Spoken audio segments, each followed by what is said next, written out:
What's up guys? What's up? Hello, hello! At ayan na nga, natuloy na ang aming pinapangarap na mag-Boracay. So kasama namin ang aming buong family at buong family ni paring Edison.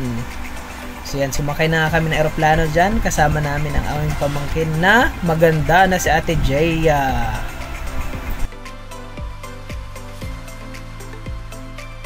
Wow! At ayan na nga, nakalapag na ang eroplano sa Katiklan Airport sa Boracay. Sumakay na kami guys ng bus.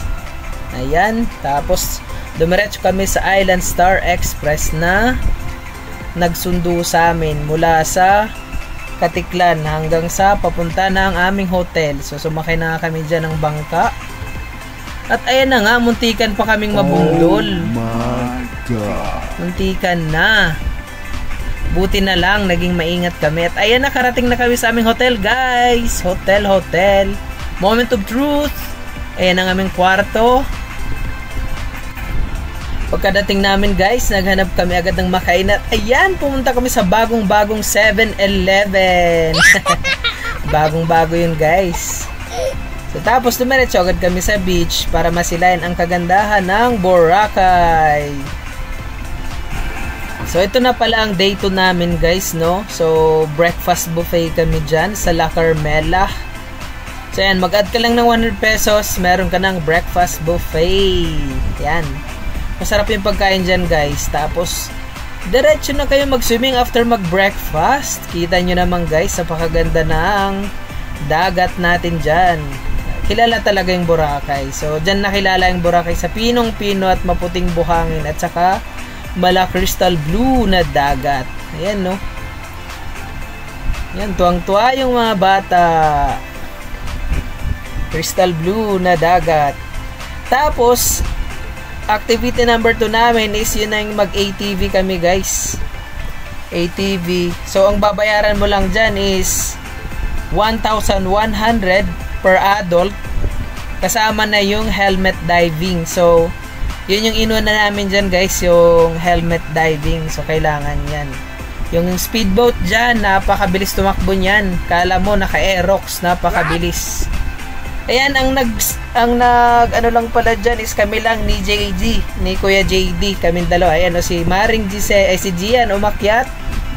Ayun naman si Maring Giselle, pagkadating sa baba, umakyat, hindi daw kaya ang pressure. Yan.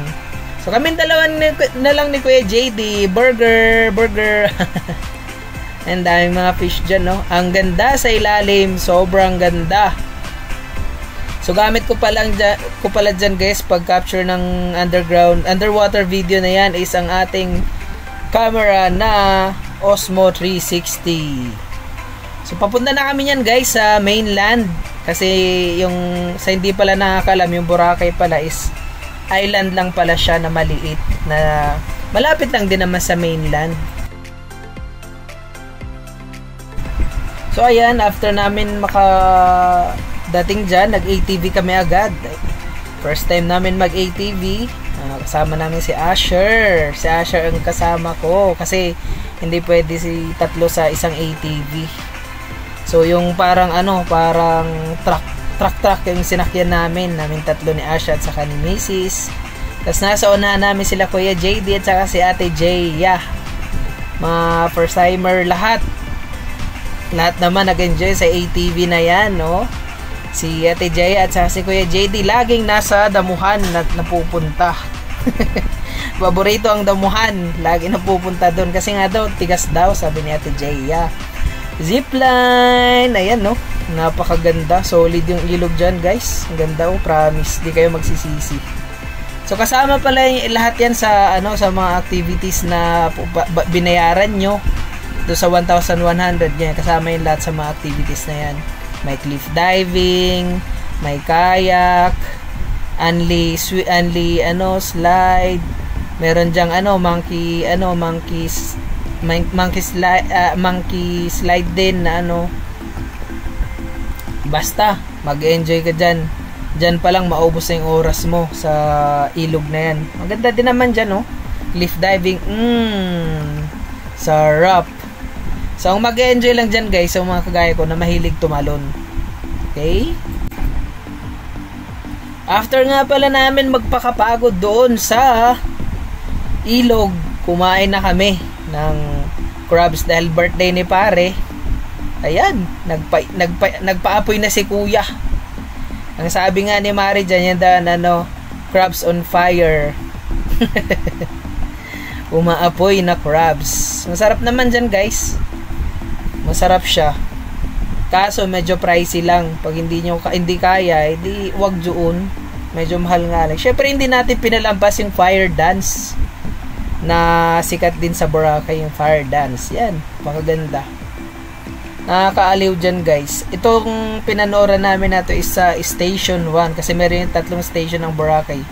1, 2, and 3. Kami ay nagstay sa Station 2. Pero yung pinanooran namin ng fire dance is sa Station 1.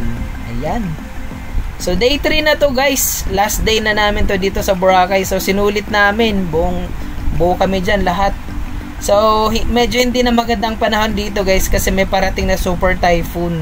Kaya ang daming lumot at saka sobrang lalaki na ng alon. So ayun lamang. In-enjoy naman namin masyadong Boracay.